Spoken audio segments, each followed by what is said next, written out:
स्वागत है दोस्तों आप सभी का फिर से एक नए वीडियो में। दोस्तों फाइनली दोस्तों आज का ये वीडियो क्लास 8 के सभी विद्यार्थी के लिए बहुत मोस्ट इंपोर्टेंट वीडियो रहने वाला है, ठीक है। क्योंकि दोस्तों आज की इस वीडियो में फाइनली हम लोग सॉल्व करने वाले हैं झारखंड शैक्षिक अनुसंधान एवं परीक्षण परिषद रांची क्लास 8 का विज्ञान सब्जेक्ट जिसको हम लोग इंग्लिश में साइंस कहते हैं 16 मार्च को होने वाले बोर्ड परीक्षा 2024 का क्वेश्चन पेपर आज की इस वीडियो में हम लोग सोल्व करने वाले हैं। इसलिए दोस्तों आप वीडियो को अंत तक देखिएगा। जितना सारा दोस्तों को जरूर से जरूर शेयर कीजिएगा। चैनल पर पहली बार आए सब्सक्राइब करने के साथ साथ बेल नोटिफिकेशन को ऑल पे प्रेस कर लीजिएगा, ठीक है। आज का ये वीडियो दोस्तों क्लास 8 के सभी विद्यार्थी जो भी वीडियो को देख रहे हैं उनके लिए बहुत मोस्ट इंपोर्टेंट है, वेरी वेरी इंपोर्टेंट। क्योंकि दोस्तों आज की इस वीडियो में हम लोग जो है झारखंड शैक्षिक अनुसंधान एवं परीक्षण परिषद रांची क्लास 8 का 16 मार्च को जो एग्जाम होने वाला है और 16 मार्च को आपका सारा सब्जेक्ट का एग्जाम ले लिया जाएगा, पांचों सब्जेक्ट का एग्जाम ले लिया जाएगा, जिसमें आपको पहला सिटिंग में फर्स्ट सिटिंग में हिंदी और इंग्लिश का पेपर दिया जाएगा। सेकेंड सिटिंग में आपको साइंस का, सामाजिक विज्ञान और मैथ का पेपर दिया जाएगा। तो आज की इस वीडियो में हम लोग विज्ञान का पेपर को सॉल्व करने वाले हैं 2024 का, इसलिए वीडियो को अंत तक देखिएगा और एग्जाम में तहलका मचा दीजिएगा। थोड़ा सा मैं इसके बारे में इंट्रोडक्शन आपको देता हूं कि एग्जाम किस आधार पर होगा और कहां पर एग्जाम का प्रश्न का उत्तर देना होगा। सबसे पहले देख लीजिए कुछ इस प्रकार का फिगर है। यहाँ पर 16 मार्च है, 16 मार्च को एग्जाम होगा आपका। सेकेंड सिटिंग में आपका विज्ञान सब्जेक्ट का एग्जाम होगा, साइंस का एग्जाम होगा। समय आपको दोस्तों 2 बजे से लेकर 5 बजे के बीच में आपको पेपर दिया जाएगा, ठीक है, 5:15 के बीच में। और इस बीच आपको 3 पेपर दिया जाएगा, तीनों को आपको हल करना होगा। ये साइंस का वीडियो देख लीजिए, इसके बाद आपको सारा सब्जेक्ट का वीडियो मिल जाएगा। आप सब्सक्राइब कर लीजिएगा, जितना सारा दोस्तों को जरूर शेयर कीजिएगा ताकि होने वाला आने वाला सभी वीडियो का नोटिफिकेशन आपके पास पहुंच सके। टोटल क्वेश्चंस आपको 50 रहेगा और टोटल मार्क्स आपका जो है 50 नंबर का रहेगा। और हम लोग ऊपर करते हैं तो एग्जाम में किस आधार पर क्वेश्चन दिया जा रहा है, यहाँ पर सारा चीज लिखा गया है। जैसे कि यहाँ पर देख रहे हैं कि कुल 50 अंक हो गए, सभी प्रश्नों के उत्तर देना अनिवार्य है। प्रत्येक प्रश्न के लिए एक अंक निर्धारित है, एक अंक आपको दिया जाएगा। 50 क्वेश्चन है, अब तो 50 नंबर ही दिया जाएगा। प्रत्येक प्रश्न के 4 विकल्प दिए जाएंगे, सही विकल्प का चयन कीजिए। गलत उत्तर के लिए कोई अंक नहीं काटे नहीं जाएंगे। तो कुछ इस प्रकार का दोस्तों इसका सामान्य निर्देश है, इसको हम लोग फॉलो कर चुके हैं। और मेन जरूरी बात है इसका उत्तर आपको आंसर आपको कहाँ देना होगा, तो आंसर आपको OMR शीट पर देना होगा, OMR शीट पर, जिसमें आपको गोल गोल करना होगा। सही वाला आंसर को इस प्रकार से गोल गोल करना होगा। तो चलिए बिना देरी के वीडियो को शुरू करता है। वीडियो को अंत तक देखिएगा सारा दोस्तों के साथ, इसको जरूर से कीजिएगा, ये विनम्र निवेदन है, ठीक है। और सब्सक्राइब नहीं किए सब्सक्राइब जरूर कीजिएगा। चलिए क्वेश्चन की ओर ले चलते हैं और आपको दिखाते हैं किस प्रकार से क्वेश्चन है। तो चलिए दोस्तों हम लोग क्वेश्चन सोल्व करते हैं और आप एक एक प्रश्न को देखिएगा, एग्जाम में तहलका मचाना है। तो ठीक है, सबसे पहला प्रश्न पूछता है कि सजीव के शरीर की रचनात्मक, संरचनात्मक एवं कार्यालय इकाई क्या है, जिसको हम लोग कह सकते हैं कि सजीव के शरीर की संरचनात्मक एवं कार्यात्मक इकाई क्या है। ऑप्शन से आपके पास है कोशिका है, उत्तक है, कोशिका झिल्ली है, कोशिका भित्ति है। तो राइट आंसर इसका क्या हो जाएगा, ऑप्शन नंबर ए हो जाएगा, कोशिका। शरीर की रचनात्मक और कार्यालय इकाई को कोशिका कहते हैं, ठीक है। क्वेश्चन नंबर 2, एक अधातु जो सबसे कठोर होता है, ऑप्शन से आयोडीन, नाइट्रोजन, गंधक, हीरा। यहां पर जो करेक्ट आंसर है वो ऑप्शन नंबर डी को मैच करेगा, हीरा इसका जो करेक्ट आंसर हो जाएगा।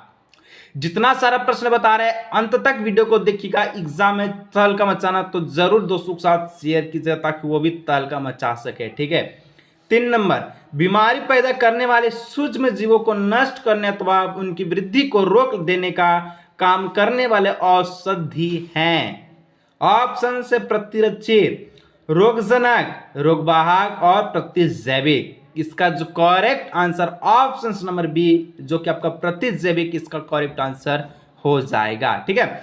सब्सक्राइब जरूर से करके रखिएगा ताकि ऑल वीडियो का नोटिफिकेशन आपके पास जा सके और आराम से एग्जाम का तैयारी कर सके।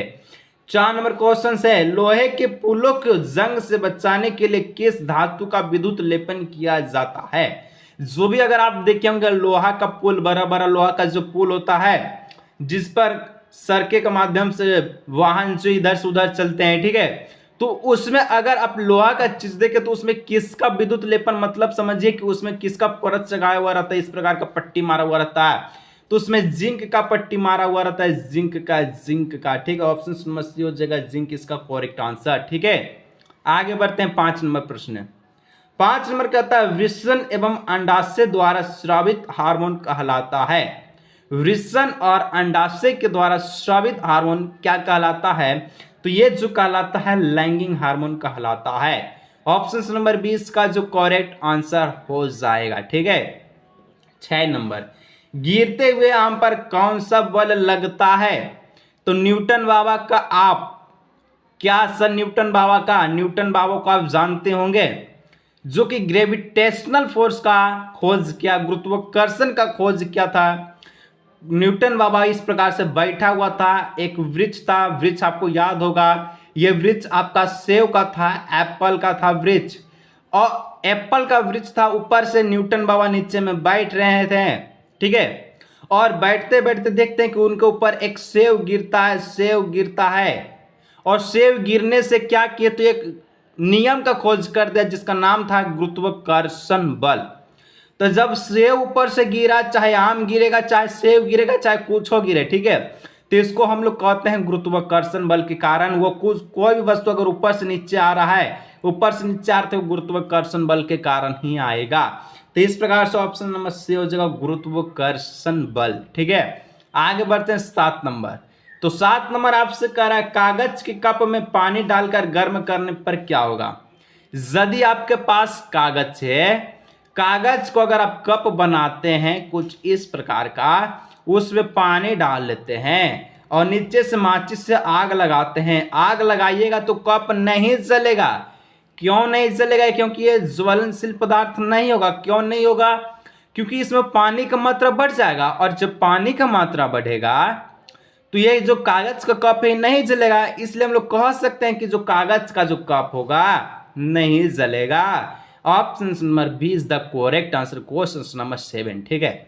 चलिए आगे बढ़ते हैं 8 नंबर। अब 8 नंबर आपसे पूछा, वह प्रकर्म जिसके अंतर्गत कोई जीवधारी अपने जैसे दूसरे जीवधारी को उत्पन्न कर सकता है कहलाता। वह प्रकर्म जिसके अंतर्गत ऐसा जीवधारी या फिर कोई जीवधारी जो अपने जैसे दूसरे जीवधारी, यानी कि जिस प्रकार का वो है, जैसे कि उसके पास 2 आंखें हैं, 2 हाथ हैं, 2 पैर हैं, एक नाक है, ठीक है, उसी प्रकार का अगर जीव जंतु को पैदा करने का क्षमता है, उसको हम लोग कहते हैं वो जनन के कारण होता है। ऑप्शन नंबर 20 का हो जाएगा करेक्ट आंसर, ठीक है। चलिए 9 नंबर है इंद्रधनुष बनने के पीछे कौन सी प्रक्रिया निहित है? तो जब भी इंद्रधनुष देखिएगा कुछ इस प्रकार का इंद्रधनुष दिखता है। इंद्रधनुष में क्या कलर होता है? नीचे कमेंट बताइएगा, ठीक है। इंद्रधनुष में कितना रंग का, कलर का, या फिर इंद्रधनुष बनता है, नीचे कमेंट में आना चाहिए हर एक विद्यार्थी का जवाब। और जब ये इंद्रधनुष बनता है, इसका मुख्य रीजन होता है, प्रक्रिया होता है, जिसको हम लोग कहते हैं वर्ण विक्षेपण। Option number C is the correct answer. चलिए आगे बढ़ते हैं 10 नंबर। तो 10 नंबर आपसे प्रश्न पूछ रहा रबी फसल का उदाहरण है। अब रबी फसल क्या होता है सर जी? तो रबी फसल एक ऐसा फसल है जिसको आप जो ठंडे के महीने में क्या करते हैं, बोते हैं, रोपाइया करते हैं, और मार्च के महीने में, ठीक है, मार्च के महीने में उसको काट लिया जाता है। तो ऐसे फसल को हम लोग रबी फसल कहते हैं। अब जैसे कि यहाँ पर ऑप्शन से धान है, गेहूं है, मकई है, सोयाबीन है। सोयाबीन, मकई, धान आपका रबी फसल के अंतर्गत नहीं आता है, क्योंकि इसको ठंडा के दिन में नहीं बोया जाता है, बल्कि ऑप्शन नंबर सी हो जाएगा। गेहूं को हम लोग ठंडा के दिन में बोते हैं और मार्च के महीने हम लोग काट लेते हैं। तो option number C is the correct answer, ठीक है। चलिए ऑप्शन नंबर हो जाएगा सी नंबर। 11 नंबर, सूर्य का सबसे बड़ा ग्रह। तो सूर्य का सबसे बड़ा ग्रह नहीं, बल्कि सोलर प्लेनेट का सबसे बड़ा ग्रह, ठीक है। जो भी सौरमंडल में ग्रह है इस प्रकार से कुछ है, ठीक है, 8 गो ग्रह है, उसमें सबसे बड़ा ग्रह कौन है? तो सबसे बड़ा ग्रह आता है आपका जुपिटर, जिसको हम लोग हिंदी में कहते हैं Brihaspati. Option number C is the correct answer. तो ये अभी 11 प्रश्न को देखेंगे। चलिए अभी और प्रश्न को हम लोग देखते हैं। चलिए आगे बढ़ते हैं। तो 12 नंबर का प्रश्न है कि ग्रह की परिक्रमा करने वाले खगोलीय पिंड को क्या कहते हैं?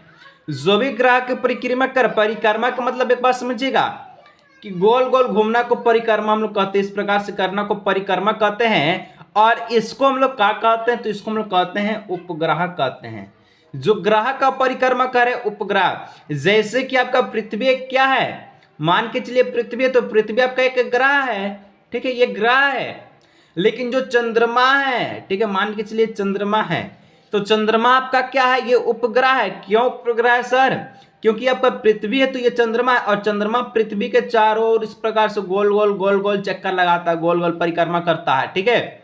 तो चंद्रमा पृथ्वी का उपग्रह है, और पृथ्वी का एकमात्र उपग्रह चंद्रमा ही है, ठीक है। तो ऑप्शन नंबर 1 हो जाएगा, ए नंबर, ठीक है। 13 नंबर, जोरों की वर्षा के कारण मैदान गीला हो जाने पर बिना जूते पहने फुटबॉल खेले, ठीक है, खेल रहे खिलाड़ियों के लिए घर्षण क्या होगा। अगर वर्षा होती है और कहीं ऐसा जगह जहां पर मिट्टी ही मिट्टी हो, ठीक है, अब उस मिट्टी को देखिए वो पूरा गीला हो जाता है, गीला होने के कारण क्या हो जाता है, तो कुछ इस प्रकार का होता है, यदि आप मिट्टी पर चलिएगा तो हो सकता है कि टांग उंग तो टूटना तो तय है, क्योंकि जो बारिश होता है उसके कारण घर्षण क्या होता है, कम हो जाता है। अब जब घर्षण कम होगा तो जाहिर सी बात है, अगर कोई भी व्यक्ति वहां पर जाता है तो उसका पैर फिसलेगा, और फिसलने के कारण एक आध हड्डी टूटेगा, ठीक है। तो यहाँ पर ऑप्शन नंबर ए हो जाएगा, घर्षण कम हो जाएगा, ठीक है। चलिए 14 नंबर, प्लास्टिक अपशिष्ट को पुनः सक्रिय करने के लिए 4R सिद्धांत क्या है। सर ये 4R सिद्धांत क्या होता है, तो 4R सिद्धांत का मुख्य 4 नाम है, जैसे कि ऑप्शन नंबर ए हो जाएगा, उपयोग कम करना, पुनः उपयोग करना, पुनः चक्रित करना, पुनः प्राप्त करना, इसको हम लोग कहते हैं 4R सिद्धांत, ठीक है। चलिए 15 नंबर, इतना मेहनत से समझा रहे, इतना अच्छा बता रहे हैं, हर एक चीजों को एक्सप्लेन कर रहे हैं, और जो भी सब्सक्राइब नहीं किए तो सब्सक्राइब करके रखिए, तब तो आगे का नोटिफिकेशन आपको जाएगा वीडियो का, और तब तो देख पाएंगे, और तब तो एग्जाम में तहलका मचाइएगा। तो सब्सक्राइब जरूर कीजिए, और दोस्तों के साथ इस वीडियो को जरूर से जरूर शेयर कीजिए, ठीक है। चलिए आगे प्रश्न का था 15, टीन के दो डिब्बों और, ठीक है, डोरी से बने खिलौने टेलीफोन से जब दो व्यक्ति बोलने सुनने की क्रिया करता है तब एक दूसरे की बात सुनाई देता है, तो इनमें से कौन सा संचरण होता है। टीन के 2 डिब्बा और डोरी से, 2 डिब्बा है इस प्रकार से, और डोरी से क्या है, खिलौना है बना ले, ठीक है। तो उसमें जो भी व्यक्ति बोलेगा तो उसमें क्या होगा, डोरी के माध्यम से उसको सुनाई देता है। किसके माध्यम से, डोरी के माध्यम से, इसलिए क्योंकि कंपन करता है, ठीक है। तो ऑप्शन नंबर बी। चलिए 16 नंबर, निम्नलिखित में से कौन सा कथन सही नहीं है। अब जब ये प्रश्न आया तो हम लोग चारों प्रश्नों को देखेगा, अब चारों को देखेगा, जो सही नहीं है उसको हम लोग टिक करेगा। समान विद्युत आवेश एक दूसरे का प्रति आकर्षित होता है, तो बिल्कुल सही है, तो ये तो ऑप्शन नंबर हम लोग का मान के चलिए तो गलत हो गया हम, ठीक है। असमान विद्युत आवेश एक दूसरे को आकर्षित करता है, ये भी बिल्कुल सही है। चालक धातुओं द्वारा विद्युत आवेश स्थानांतरित किया जाता है, ये भी बिल्कुल सही है।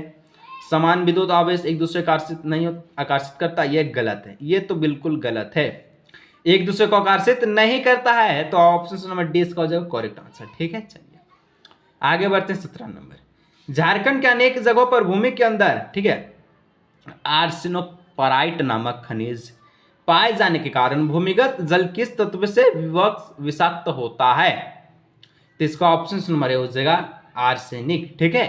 चलिए आगे बढ़ते हैं, प्यारा क्वेश्चन 18 नंबर की ओर, ठीक है। रांची शहर हेतु वाहनों में उपयोग किए जाने वाले सबसे कम प्रदूषक ईंधन के रूप में आप किस ईंधन का चयन करेंगे। तो रांची शहर हेतु वाहन के उपयोग के लिए अगर कोई वाहन चला रहा है, टेम्पो चला रहा है, टोटो तो समझिएगा, तो आपका लाइन से ही चलता है बिजली से, ठीक है। टेम्पो चला रहा है, ठीक है, ऑटो चला रहा है, तब तो दोस्तों उसमें अगर सीएनजी का प्रयोग करता है तो वो तो वातावरण के लिए मस्त होगा, ठीक है। तो ऑप्शन नंबर हम लोग कह सकते हैं सी इसका हो जाएगा सीएनजी, ठीक है। इस प्रकार से लिखा ले, इस प्रकार से लिखा ले सीएनजी। चलिए 19 नंबर, अब 19 नंबर आपसे पूछ रहा प्रश्न है कि ब्रेड डबल रोटी का इडली फूल जाती है, इसका कारण क्या है। तो देखिएगा इडली खाएंगे, ठीक है, तो इडली फूल जाता है, चावल का बना रहता है, ब्रेड फूल जाता है, कौन से कारण फूलता है, किसके कारण, उष्णता के कारण, बिल्कुल नहीं। पिसना के कारण, पिसना तो पिस के तो फूलबे करेगा, ठीक है, तो ये तो आपका गलत हो गया। फेंटने के कारण, नहीं सर। ईस्ट कोशिकाएं की वृद्धि के कारण, ईस्ट जब पैदा होगा इडली अपने आप फूल जाएगा, ठीक है। चलिए 20 नंबर कहता है, सूक्ष्म जीवों द्वारा होने वाले ऐसे रोग जो एक संक्रमित व्यक्ति से स्वस्थ व्यक्ति में वायु, जल, भोजन या कायिक संपर्क द्वारा फैलता तो क्या कहलाता है? इसको हम लोग कहेंगे, क्या कहेंगे तो संचारीय रोग कहेंगे, ऑप्शन नंबर ए कहेंगे। ठीक है दोस्तों, देखिए अभी हम कह सकते हैं कि आपके लिए हम अभी 20 प्रश्न को देखे हैं। ठीक है 20 प्रश्न को ही आपके लिए केवल हम लेकर आ चुके हैं। ठीक है अगर इस वीडियो पे सपोर्ट मिलता है, ठीक है, और जितना ज़्यादा कमेंट आता है कि सर इसका पार्ट 2 लेकर आइए, ठीक है, इसका सर पार्ट 2 लेकर आइए और ऑल सब्जेक्ट का वीडियो लेकर आइए 50-50 क्वेश्चंस का, तो मैं ज़रूर लेकर आऊँगा। लेकिन नीचे कमेंट आना चाहिए और सपोर्ट कीजिए। जितना सारा दोस्त उनको जरूर शेयर कीजिए, सब्सक्राइब नहीं किए सब्सक्राइब जरूर कीजिएगा। ठीक है तब मैं आपको 30 और क्वेश्चन दे दूँगा, तब एग्जाम आप हल्का मचा सकते हैं। तो चलिए आज के इस वीडियो को यहीं रखते हैं। आपको सारे बातें समझ में आ चुकी है, तो मिलते हैं हम लोग नेक्स्ट वीडियो में।